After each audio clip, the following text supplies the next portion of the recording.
So as we move into the agenda, right, we'll just ask everyone to go and stay on mute.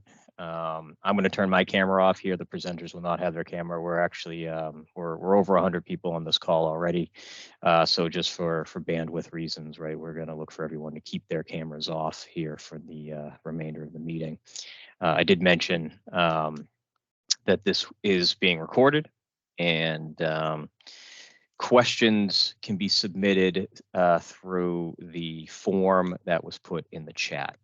So we'll address questions here at the end of the presentation. If you think of those questions throughout the meeting and the presentation here, please feel free to submit those. And it's always helpful if you put in your name and contact information as you're submitting those questions. Some of these questions that may be a little bit off topic or maybe a little bit more specific, we can always reach out after the meeting and have a discussion or a clarification around what's being asked. So we just ask that everybody provide that name and contact information for future use. And the other aspect is we are only going to be discussing questions that are part of the topics that are going to be presented and talked about here today. So if you do submit questions that are not part of these topics, right, we will see them, we will look at them, and we'll do our best to try to follow up with you at a later date to get those answered. But as you can see here on the agenda, we have about 7 topics we will be discussing today and opening the floor for questions on any and all of those, from HODES to escalation process, SB certification, the self-build pilot, the TSRG and ESIRG updates, along with some discussions around group study and PSCAD and PSSE modeling as part of our transmission and ASO studies.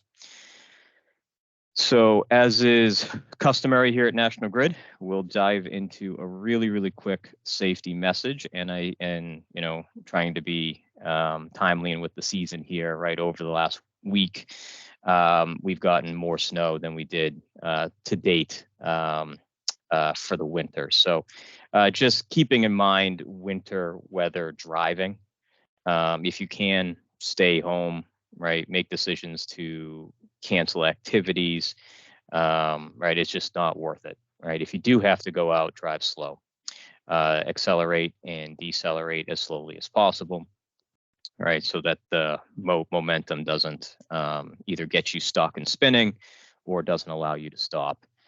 Increase the following, increase the following distances to 5 or 6 seconds, right? Just so you have enough space in between you and the car in front of you, right? Know and understand your car, not just your brakes, but all aspects of your car. Don't try to stop if you can avoid it. Just go slow and try to slow down as opposed to jamming on your brakes. Right, don't try to power up the hill, just go nice and slow, but also don't stop. So you end up sliding back. I'm sure we all have scenarios where we were trying to drive it up the hill and things started to go in the wrong direction, and you start to run out of options at that point. So try to avoid those types of situations. I will touch quickly on a couple of general communications here before we dive into the main topics of the presentation. So these are topics that you may have heard us discuss in past seminars, but the first one is we are getting into here 2023, and we have our dates set up for our normal seminars that we would run in any given year. This is a special topics one that we add into the overall schedule to talk about different things. But the regular process conversations are going to happen in April, July, and October. You can see the dates there. We'll talk about the standard process in April, the simplified process in July. We'll record both those for any future use. And then we'll get into October and we'll look to see what changes over the course of the year and what additional information we can bring to the table or potential process changes. As other topics may pop up throughout the year, we'll try to put a few of these additional webinars or seminars on to bring that information out to everybody. And again, just in line with the safety message, right? It is wintertime, and 24/7 access to all of National Grid owned equipment is always important. Whether it's for outage reasons, whether it's just for normal maintenance and review type reasons, or installation reasons to kick it all off, right? We just need to have clear paths to meter sockets, snow removed, any barriers there to be removed, and so that we are able to safely access all that. In addition to, locked gates, right? National Grid will provide locks, right? So that, gates can be double locked, as necessary. So if that is a situation you have at one of your sites, definitely reach out to your job owner. We can get you a National Grid lock, so that we can double lock everything. And then, as I think the entire industry in the world is dealing with, is the delays around equipment and procuring that equipment, right? National Grid continues to work with our many vendors to make sure that we have all the necessary equipment, and can get it in a timely fashion, right? But that doesn't always happen. So we are doing our best to communicate, what materials are going to be needed with enough lead time overall to get them. But then when and if that happens, we will be communicating on a project by project basis, to let you know if and when a piece of equipment could be delayed. So, and we'll continue to work through that as we have over the last several years since we saw those issues start to pop up. So with those general communications, we'll move on. The completion of those general communications, we'll move on to talking about tracking and applying holes with Sterling and Dave. Again, I'll just remind everyone to stay on mute, to stay off camera, and to use that link posted in the chat to submit any and all questions. With that, I'll hand it over to Sterling and Dave. Thank you. Good morning, everyone. My name is Dave Moyer. I'm a milestone specialist on the pre-ISA team, and Sterling and I will be covering tracking and applying holds.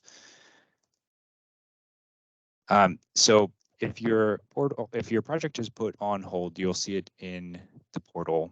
The status will update, and you'll see that it's on hold. A request from the company to an interconnecting customer for information will allow the greater of 15 business days or half the time allotted within the step for the interconnecting customer to respond. So for example, a 20 business day screening step allows for a 15-day hold, and a 55 business day study step allows for a 28 business day hold, as the 28 is actually larger, being half of the timeline. An application owner will receive an email that the application has been placed on hold. Additional details regarding the hold and how to resolve it can be found in that email, as well as in the hold details on the portal. In the event that an interconnecting customer misses a deadline under the time allotted, the company shall notify the interconnecting customer via an email, and the interconnecting customer will be given 10 business days to cure the failure or request an extension. And that 10 business days is actually built into your milestones and holds, so the portal will automatically email that to you. And a note that cure periods and extensions for group study projects require company and group member consent. Next slide, please. And I will hand this over to Sterling to discuss some common holds. Thank you, Dave. Good morning, everyone. My name is Sterling Ortiz. I work with the screening team. Usually every application comes to this team, and we try to be as thorough as possible to make sure that your application runs smooth through our system. But some of the most common things that we see is usually initial application requirements, other technical documents such as UL certification, anti-islanding, which most often they need to be on a manufacturer letterhead when you submit that. And we do require sections 1 and 2 for anything above 250 kW to 1 megawatt. Section 3 is required if the case is over 1 megawatt, and section 4 is needed if the project includes storage. So keep that in mind. The LROV letter as well. It's usually missed, and we do see those holds happen pretty often. Some of the other thresholds that we find is the service work request number that we do need it to allow our metering and disconnect equipment location for our metering department to have a say where those get grouped, and also to take a look at the one line. And those are the most common ones that we see that is often put on hold, requesting that service work request. And I know there has been some issues in the past trying to obtain that information. So if you do run into trouble, just feel free to reach out to us in the chatter for the case, and we'll work with you to try to get that resolved. Technical notes on the site plan and line diagram.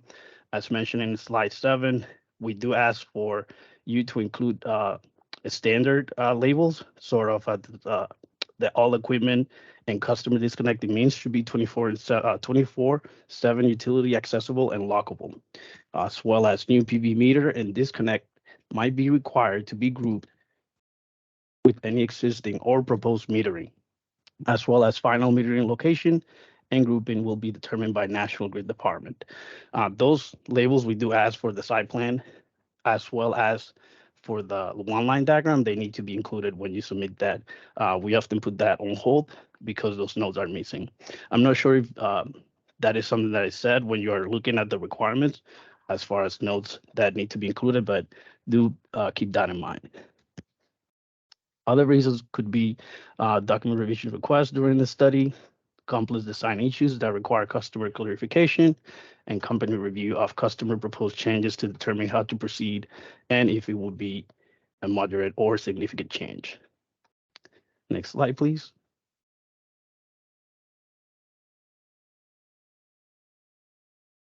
Other common past ISA delays or holds would be design holds, awaiting construction of access roads, awaiting for a CAD file update, no response from designer's request for a site visit. Easements and permitting, it's usually a common factor, especially if we need to install a pole on a public sidewalk or a private property. I know there are some challenges when you need to go through a public sidewalk. We need to submit a petition to the local town, and that's a whole process that the local utility will go through with you guys, as well as if it's on railroads or MassDOT, those are third-party easements, and those could be a little bit more lengthy. Construction, customer tree clearing incomplete, and some other obstacles that need to be done on the site to be able to prepare the site for the assets that will be installed. Completion of documents, missing any required documents, as bill and commissioning memo, dates do not match, missing or insufficient equipment placards, especially at the point of common coupling. We do like to see that clearly labeled. Insurance certificate does not name National Grid or is missing information. Those are the most common post-ISA delay holds. And with that, I'll give it back to you, Dave. Thank you. Thank you, Sterling. So to resolve a hold, if documents are requested, you'll be uploading them to the appropriate forms. You'll see on the portal which forms are marked as required, and they should be in a new status. So your upload to those forms will change the form status from new to draft. So once all of the required forms are no longer in a new status, you'll press the finalize submission button.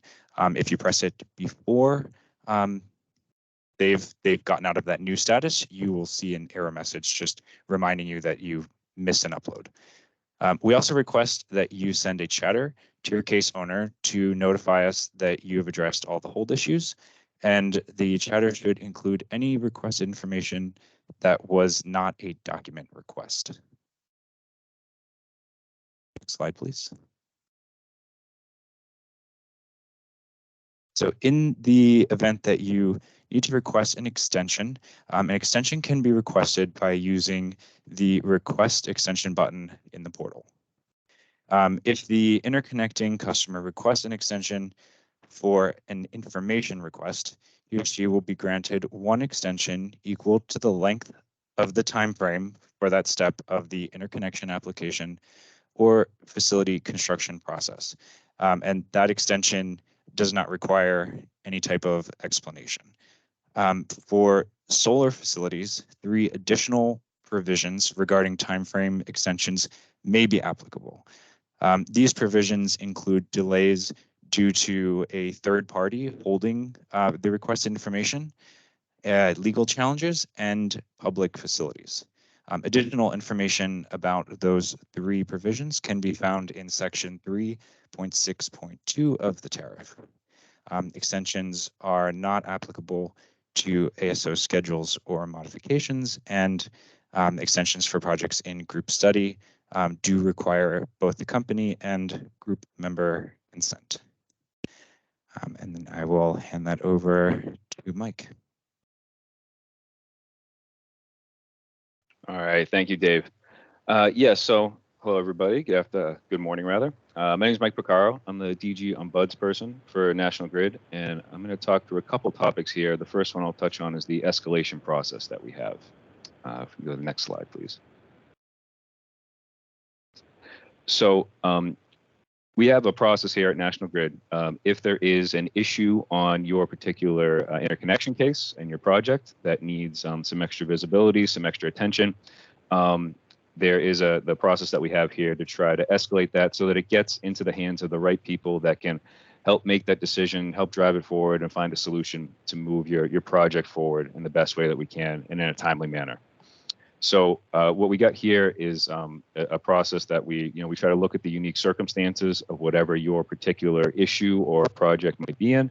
We're trying to keep the folks that are closest to the job associated with that decision making and path forward type development, and trying to find the best way that we can work with you and also find something that works for the company and for whatever the issue may be.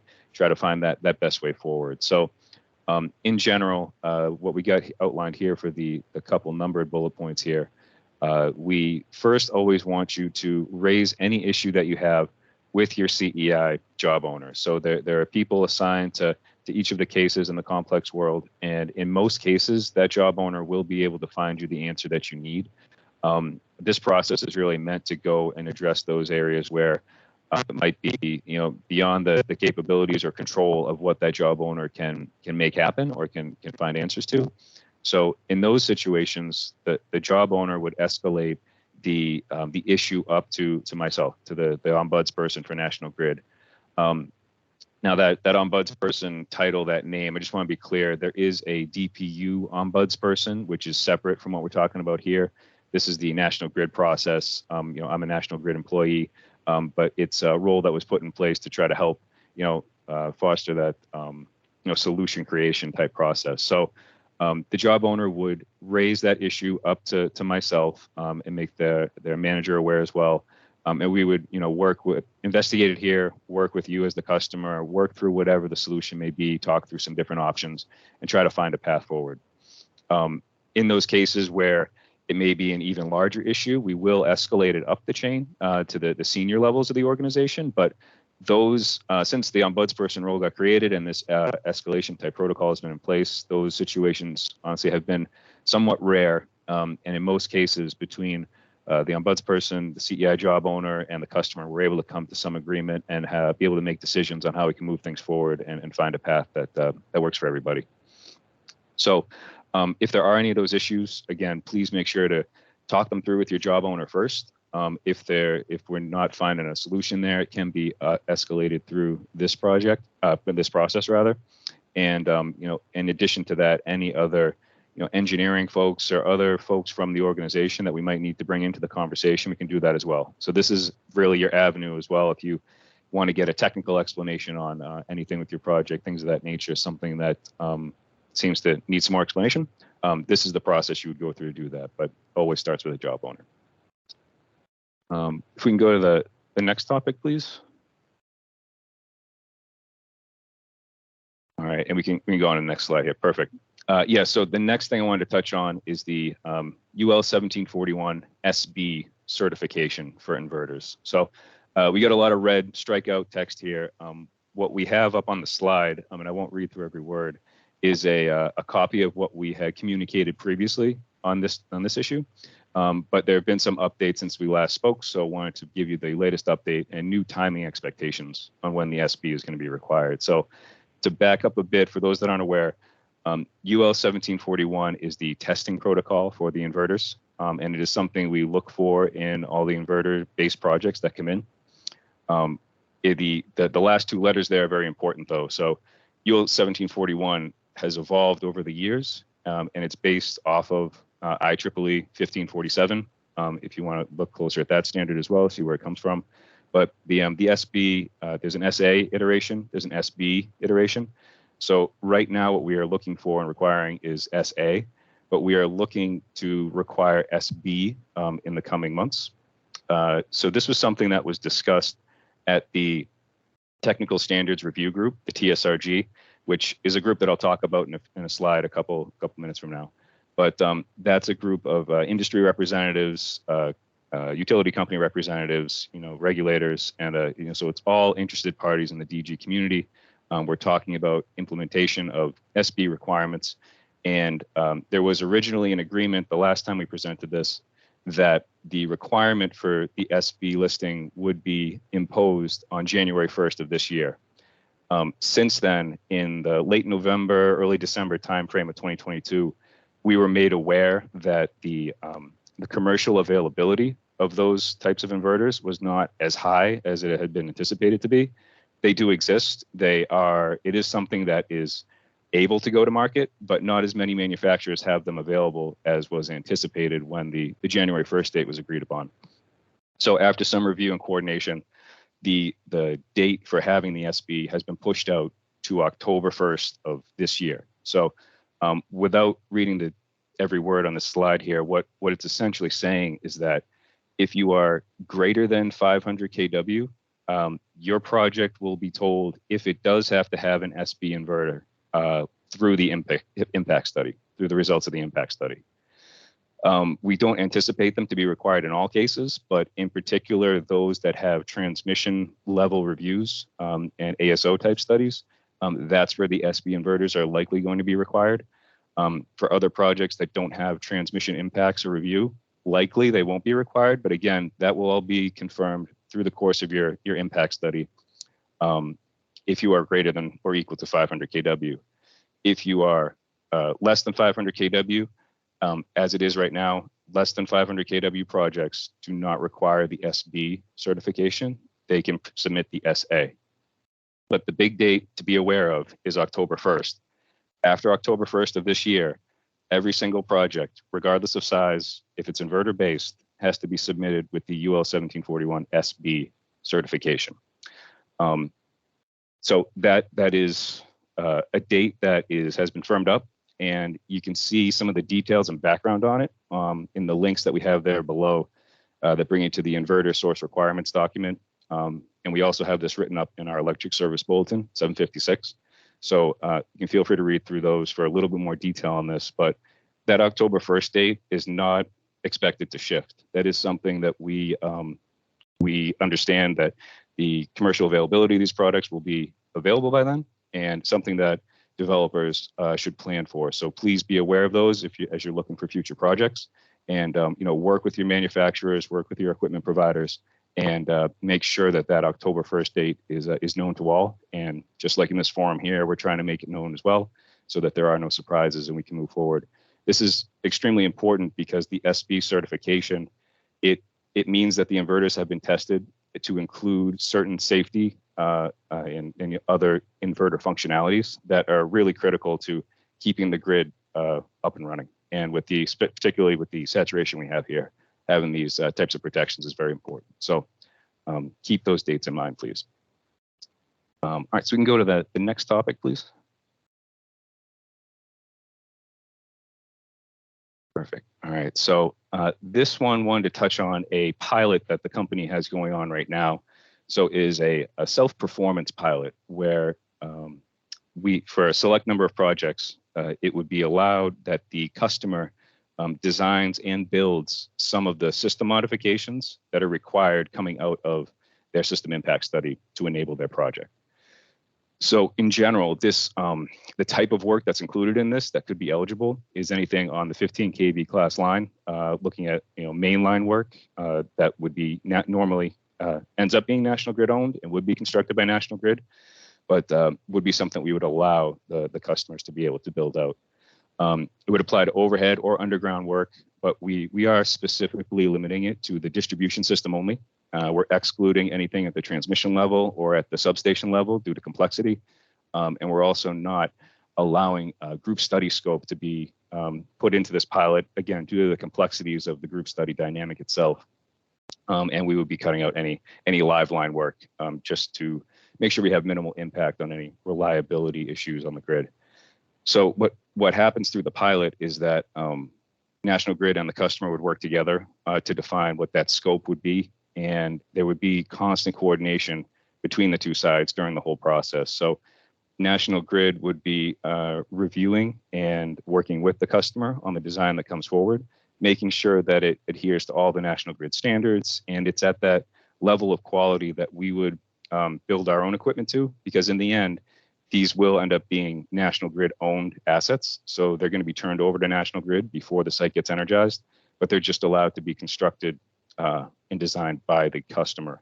The thought process behind this pilot was that there was an expectation that there could be certain time and cost savings by going down this path. So we agreed to develop a framework around it, which we worked through a year or so ago, and I'm trying to see how well it'll work out. So we'll be doing performance assessment as we go forward. We do have a link on the page that'll bring you to our website that has a lot more details on here to give you the ins and outs of what the pilot would entail, what you could expect, and to consider whether or not your application and the scope of work for it would be something that might be eligible for the pilot. We do have the pilot enrollment period still open for another month, open through March of this year, which will have left it open for a full year period. And if you are interested in participating in this and feel you have a project that would be a good fit, you can submit a request through the portal on the application that you'd like to submit it for consideration. That would go through to the job owner, which would then bring it over to the assessment team that would look at whether or not the project is a good fit for the pilot, and we would continue discussions with you from there. So there are still a couple open spots remaining. We have a couple that have already been signed up and projects that are moving forward. So we're looking forward to see how this works out, and hopefully it's beneficial for both sides. So we can move on to the next topic then. All right. This is the last one I'm gonna speak to, but this is just a general update and really awareness to make sure everyone knows that these groups exist, of a couple different working groups that are going on in Massachusetts right now. So the first one is the Technical Standards Review Group, the TSRG. And for the header title on both of these, those are links that'll bring you to their respective websites to give you a lot more info. But as an overview, the TSRG is meant to discuss technical topics related to the DG community. And the participants there, it's an open forum meeting that's held quarterly. And the participants include DG stakeholders from the industry, representatives from the industry, from manufacturers. All of the utilities have representation there, and regulatory bodies like the DPU, the DOER, the AG attend as well. So the group is fairly large, and it has a lot of the interested sides coming in. So we get to have good discussions about different technical aspects of DG interconnections. In particular, some of the biggest topics we've been looking at recently are energy storage management. Pretty much everything to do with energy storage has been a prime topic right now. So we've been discussing that pretty specifically. Also looking at dynamic system modeling and different PSCAD modeling requirements of how we review the system and assess it. Looking at IEEE 1547, the evolution of that, which also ties into the UL 1741 testing that we talked about a little bit earlier. So there's an entire subgroup there with all these different industry and stakeholder members. And we've also been looking at DG connections and area network locations like Boston or Worcester, network areas like that, which carry different challenges for interconnection than radial areas like other portions of our grid.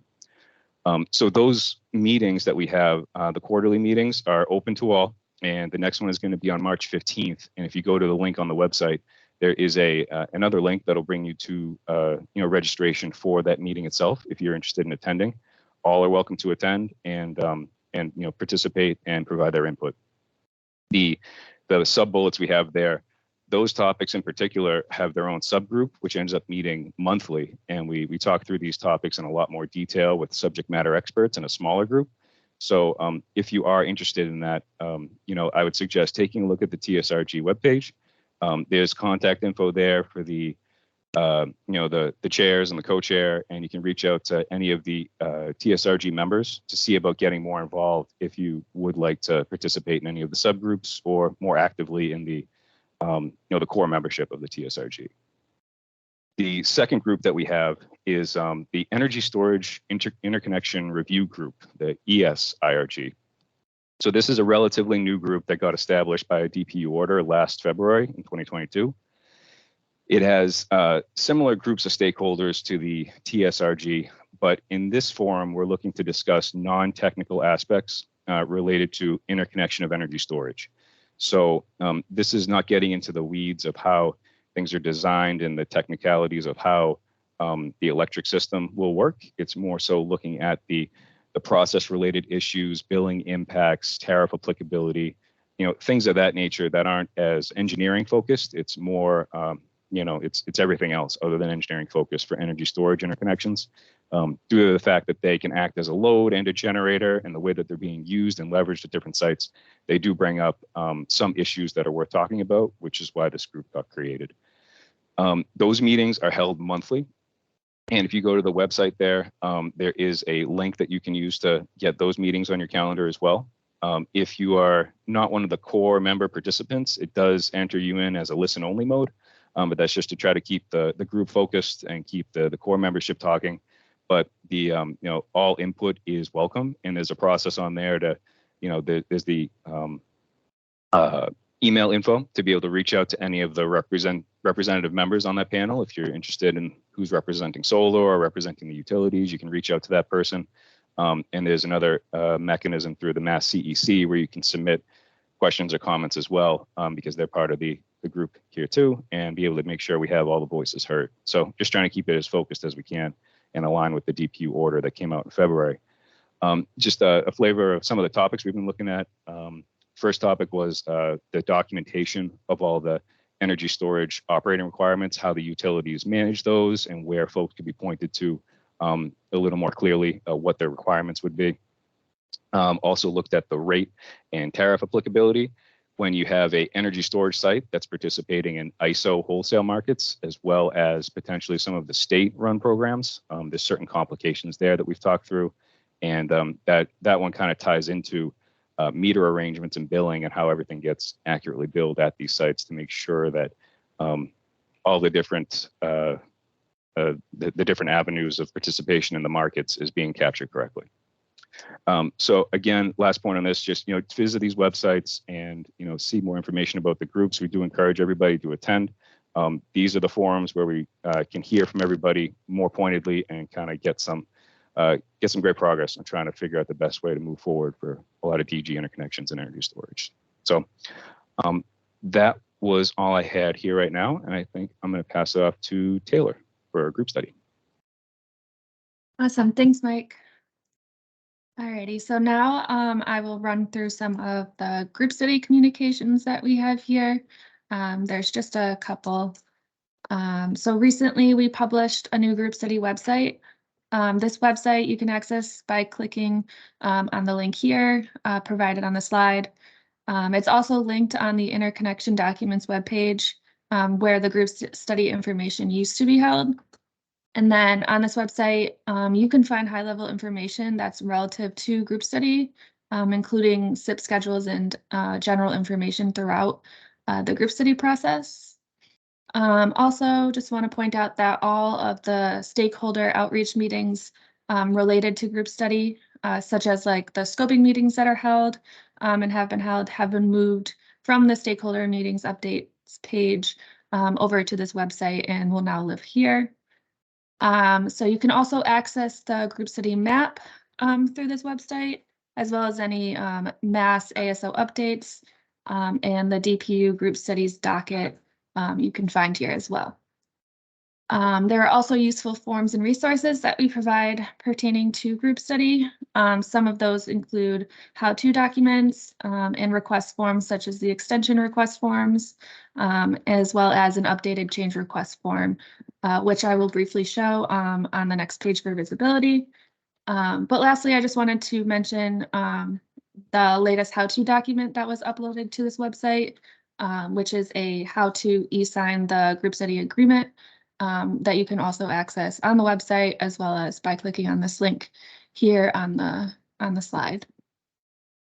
Next slide.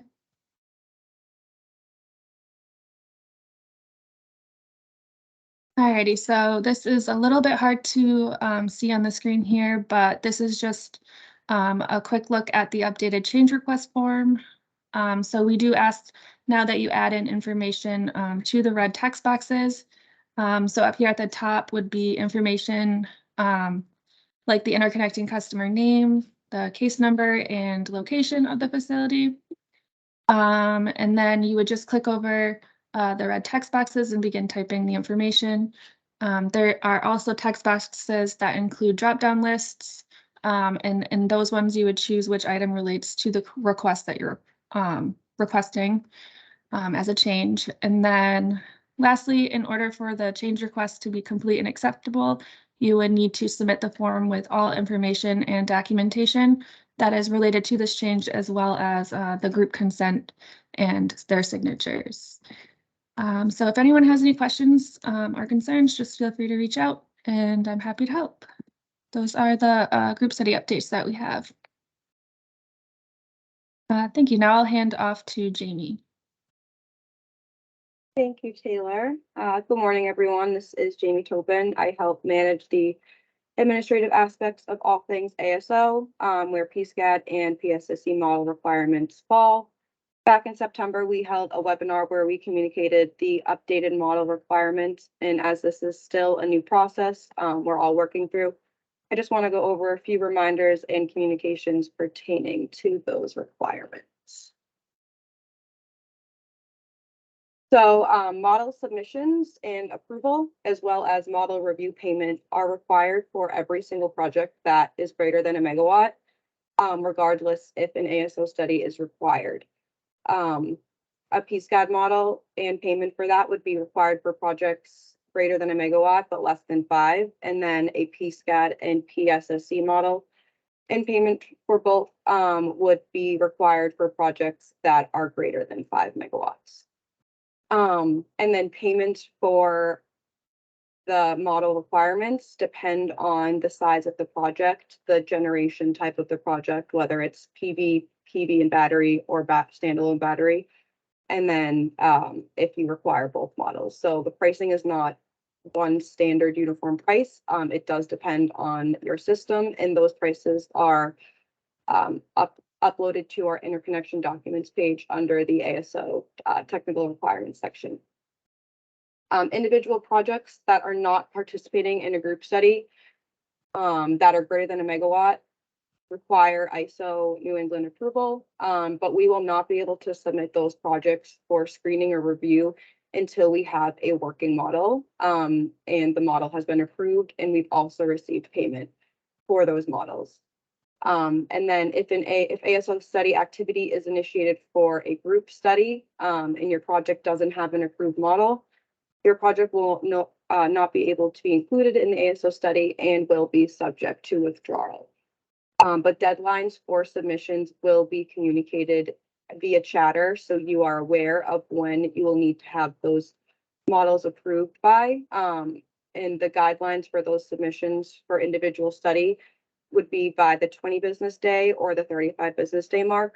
20 business days are for projects that are PV or PV and battery, and the 35 business day are for standalone battery projects. For group studies, the ASO study start will be communicated after the preliminary assessment milestone. But for regardless of the type of project you do have, these requests will be sent out shortly after your project completes the screening phase of the interconnection process. So you should have plenty of time to get those models submitted, reviewed, pre-submitted, etc. And then this next slide here is just a walkthrough of how these will be requested and then where you upload them. So this will be submitted to you via Chatter. The specs, like I said, the cost will depend on your project. But other than that, the information should remain the same.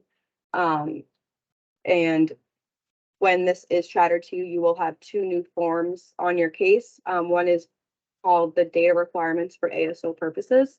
That is where you're going to upload all of the model files that you are submitting. And then the other online payment form is for that model review payment specifically. And then when I do receive, or if I receive comments from the engineers, I will post those comments to the chatter. And then when you do submit a revision, if needed, you will just post that revision back to the same exact form. And then whether it's your first submission or second submission, please just comment on the chatter. So I'm made aware that you have submitted the model. Other than that, those are just a few updates I have for you and reminders. And that concludes this segment. And I believe the next section we have will be Q&A. So I'll hand that off to Will, but thank you. Thanks, Jamie. All right, so we're going to jump into the questions now. We'll try to answer some of these questions. Again, we are looking for questions that are specific to the topics that were addressed today. We have had a couple of questions pop up that don't pertain specifically to these topics. We'll try to answer those if we can get through all the other topic related ones first.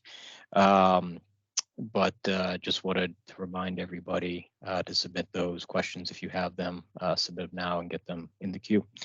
So the first one is an easy one that I'll take, is just, will this presentation will be available? And the answer is yes, right? So the recording and the slide deck will both be posted, if not today, probably by the end of the day tomorrow. It'll be posted on our knowledge pages where we've been posting all of these seminars and webinars. So if you have that link from the past, it's the same one, but we will be sending that link out to all the registered participants from this call. And then we also will be taking this Q&A here, and we will be putting a document together that will be also posted in the same location, but that will take a couple more weeks as we take those questions, make sure we get the answers, and but those will ultimately be posted all in the same place. But that link will come, or if you already have it, it can be used again. So Mike, I'm going to line you up here for the first one. The question is, please comment on the fundamental differences between 1741 SA and 1741 SB. Yeah, thank you, Will. So, there's a lot of technical detail that goes into that, but in general, the difference between the two is surrounding ride-through capabilities, different power quality, protective capabilities, and also the grid support functions in the smart inverters. Now, that's really the big one. There's a lot more information that can be found on that. The UL 1741 testing comes from and is driven by the IEEE 1547 standards for inverters. So if you look to IEEE 1547 2018, that is the version that's driving these testing protocols right now. And if you specifically look in the category 3 requirements in there, it'll give a lot more detail to what the differences are for the SA versus SB. Great, thank you, Mike. Next question is for you also. Along the same lines, is the ultimate SB certification only for the applications submitted after October? So the main takeaway from today is that after October 1st, 2023, all applications, regardless of size, are all going to need to have the 1741 SB listing. If a project is greater than 500 kW and is submitted prior to October 1st, that's where the system impact study will dictate whether or not you must have the SB listing for your inverters. And even then, the study will say you must have the SB listed inverter at the time of witness test. So you don't need to procure something that you can't get your hands on now, but it is something that mostly we're looking for projects that will be connecting beyond the October date anyways. Those are the ones where the SB listing would most likely apply, but that would be dictated from your impact study if you are greater than or equal to 500 kW. Thanks, Mike. Okay, as we're waiting for some other questions to pop up here, we'll grab another one, maybe a little bit off topic, but I think could be helpful. So Sterling, I'm going to throw this one at you. It's a two-part question. Is there a National Grid anti-islanding form, or is that provided by the manufacturer? And also, is there an LROV letter required for all projects? Thank you for that question. So yes, we have a document available in the MA Interconnection documents page for National Grid. I'll go ahead and post that information in the chat for everyone. And you could download it. It's in a Word document. You could give that to the manufacturer, and then they will be able to provide that for you in their letterhead and everything else. So section 1, section 2 is included there, and also all the other sections that I mentioned earlier in the slides regarding all your, depending on your system size, you'll need different sections. I just posted that shatter here, the LROV letter. That letter, we don't have one that comes straight from your from the inverter's manufacturer. So I hope that answered that question. Great, thank you very much, Sterling. So again, I see a few more here popping up. Jesse, I'm going to put you on the spot real quick. I don't know that this is specific to topics today, but we'll try to grab it. It's virtual net metering for solar. If the supplier is a third party, can the homeowner still do one-to-one virtual net metering for under 10 kW? Good morning, everyone. Thank you, Will. And thank you for the question. And no, the net metering credit is not a one-to-one. It is based on a few different factors here. Let me just pull them out. It is based on the distribution charge, the transition charge, the transmission charge, and the National Grid Basic Service Fixed Rate. So the credit would be based on those 4 factors. Thank you. Thanks, Jesse. And then while I have you, why don't I grab you on, could you review the process for initiating the interconnection application for a solar installation on a newly constructed residence? Do we still need to get the confirmation of service letter to start the interconnection application in the portal, or is there a different process now? Thank you for that question. So for submitting a case for a pending active account, right, a new construction, you will need a work order number for the permanent service. It cannot be a temporary service, and you will need the pending active account. So once that work order number for the permanent service is initiated, the pending active account number is initiated as well at the same time. So you'd be able to obtain both those numbers and then go into the portal and submit your case for that new construction. Thank you. Thank you, Jesse. So let me see. So Jamie, I think you're going to be up here. We got a number of questions around PSCAD models. So the first one I'll ask you is, can you clarify what the PSCAD model payment is? Are we required to pay you to give you a PSCAD model, or is National Grid going to configure a generic model and the payment covers the fee to do that? Right, so the customer is required to submit both a model as well as a payment for review of that model. The payment covers the cost of the review model, which is done by our engineers. But more information on how the fees are calculated, as well as the review process, is updated on our interconnection documents page, located on our file called Updated Model Review Requirements and ASO Initiation Timeline. But I am going to just drop that link into the chat here because I see there are a couple of questions also regarding that, the PSCAD model submission. So it might be helpful to just have that link readily available.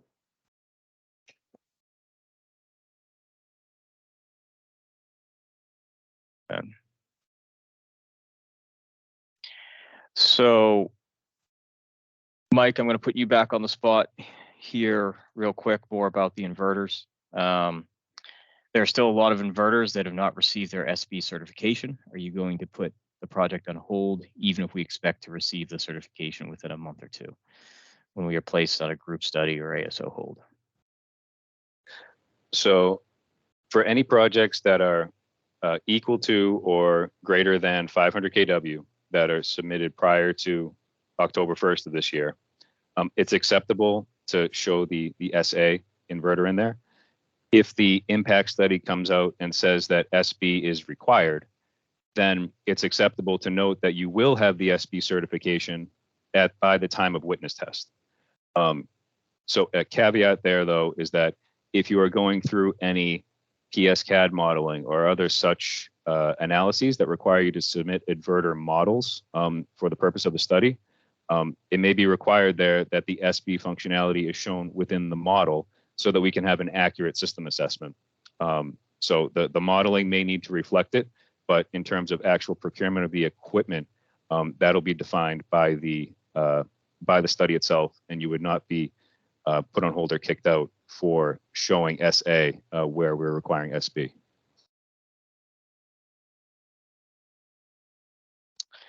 Thanks, Mike. And then while I have you, clarifying question, I think from earlier, a less than 500 kW project with an application submitted prior to October will be required to have SB if the witness test will be after October?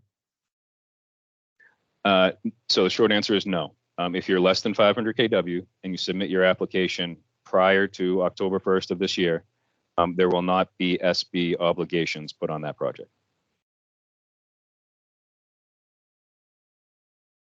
Thank you. All right, Jamie, coming back to you.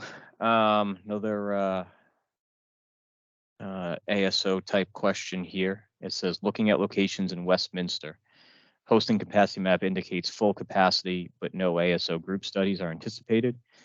Is this because A1, B2, and E5X6 transmission lines preclude any applications greater than 4 years? And there's some questions around the 1.E.4 bi-monthly report. So can you clarify the timeline around those? Yep. So the E4 bi-monthly report is projecting anticipated ASO studies within the next 6 months. So Westminster does not have a projected need for ASO study within the next 6 months. But that being said, because of the full capacity at the substation, incoming applications will most likely, I don't want to say definitively, but most likely require an ASO study, just probably not in the next 6 months, just because of where the incoming projects are in queue at this point. But they most likely will once we get a little bit further ahead in queue. All right, great. And to put you on the spot again here, Jamie, real quick, I don't know if you know the answer to this, but what's the review process timeline for PSCAD and PSSE models? So I feel like that's probably asking how long it's taking the engineers to review the models. While there's no set timeline, I think we're aiming towards 15 to 20 business days for review of that first submission. But it does depend on projects or other ASO studies in the area or group studies, and there is a priority list. So although you may have submitted a model, they may not be able to get to it because there are other projects ahead of yours in queue. But we are aiming for that 15 to 20 business day timeline. And then also a more detailed review outline of the entire process is also located on that file I shared in the chat here.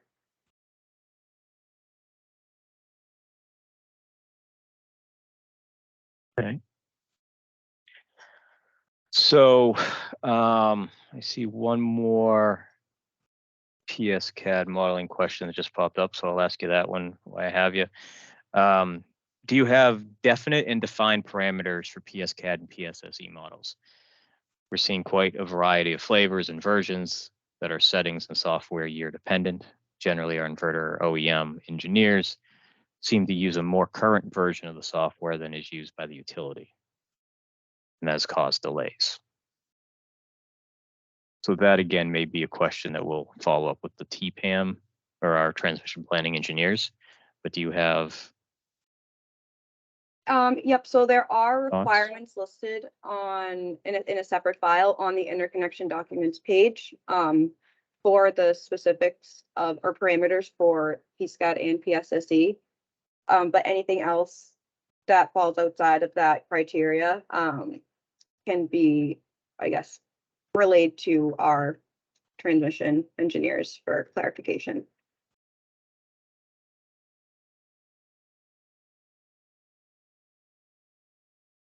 And I'm going to post the link to the interconnection documents page as well. Okay, thank you. All right, so I'm gonna take a quick breath here because it seems like there's some questions coming in via the chat that are being answered in the chat. So if I can catch up real quick, it does seem like there's a question around the distribution group study page not working. A new link has been posted for that in the chat. That will hopefully be able to work for you. Let me see. So Sterling, I'll put you on the spot real quick. Is a single parcel rule still in place? Hi, so single parcel rules still in place. Yes, the single parcel rules are still in effect. There may be some exceptions coming with the new Climate Act, but as of now, everything remains intact. Thank you, Sterling.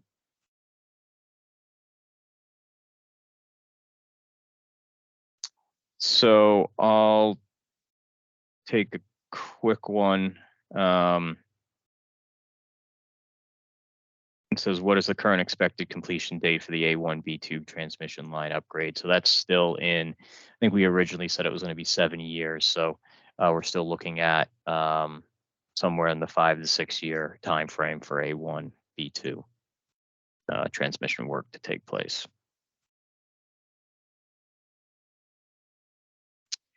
So we've gotten this question a couple of times. Mike, I'll put you on the spot real quick. It's what is the update on utilities updating their portal to accept 25 kW for net metering?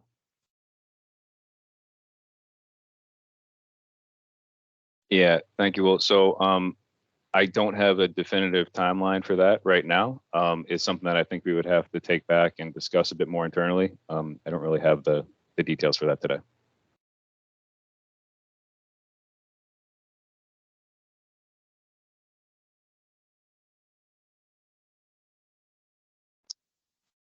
Thanks, Mike.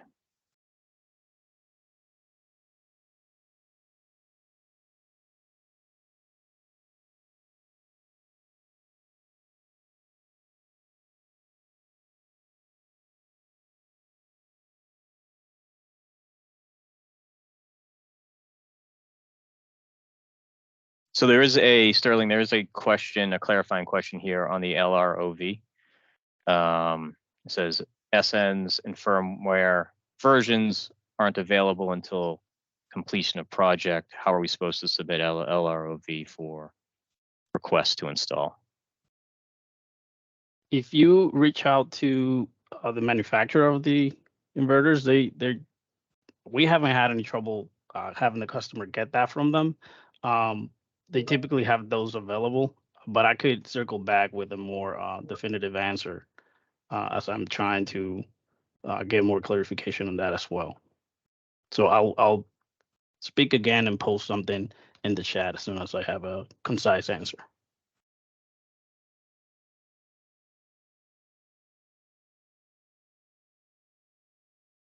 All right, thank you, Sterling.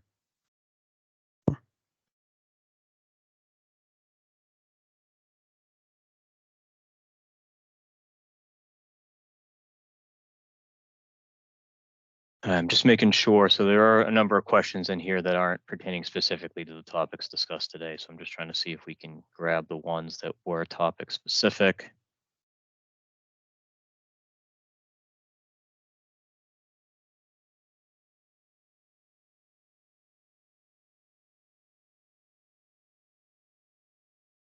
So there's one here about the PSSE and PSCAD models. Looking for any detailed requirements, right? So we do not have the right people on the phone, but we will take that one away and get that responded to when we post the Q&A document.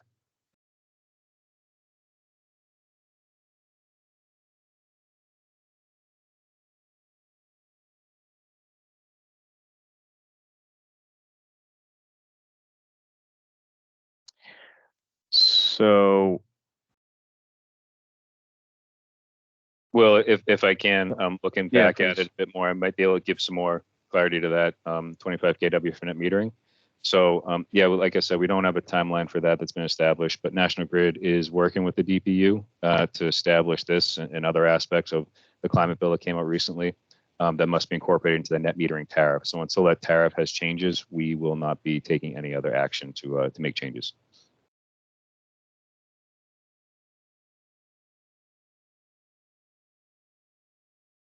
thanks, Mike. Okay, so again, just looking and waiting to see if there are any additional questions. That pertain specifically to these topics.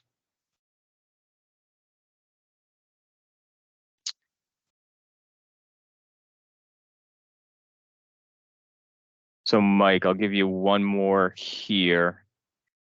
It says, is there a supporting document for the heat map information that is found on National Grid Massachusetts System Data Portal?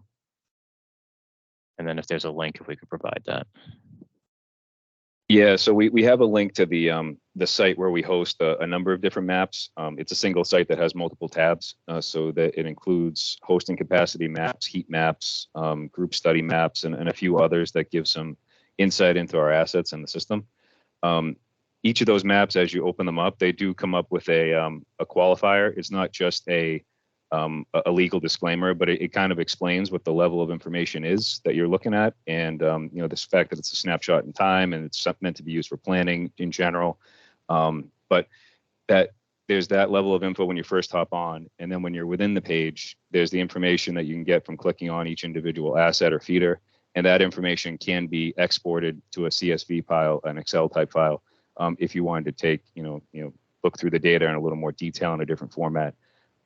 That's all we currently have posted right now. The information that goes into those pages it comes from our overall system management and our data of the system itself. So there's background databases that support those pages, but the the system level information that we're able to share is what's posted to the site, and that's all that's really publicly available right now. Okay, great, Mike, thank you.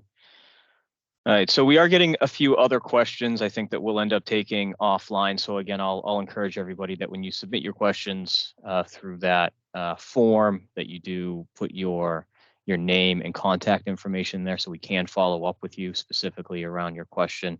We'll be looking at them and we'll be trying to incorporate them as part of the Q&A document that we post. But we are not getting questions that are specific to the topics.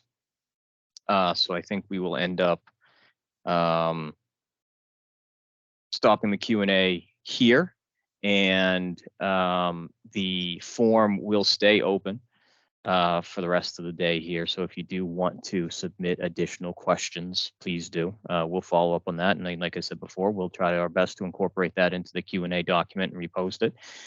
If there is the necessary, or if it is necessary to reach out and clarify, we'll reach out directly and have a conversation about that. But with that, I'll take the opportunity to thank everybody for joining us today. Hopefully, we brought a little bit more clarity to a number of these topics that are popping up quite a bit in our world right now. And we'll have another seminar around the standard process in April. I will just make one clarification, as this is different than we've done in the past. We will be just talking about the standard and complex process. At that time, we are splitting up the simplified process presentation and pushing that into July. So just standard for the next one, with the July meeting being the gist of the simplified process. But again, thanks everybody for joining, and hope everybody has a great rest of the day, and stay safe out there with the weather. Thank you.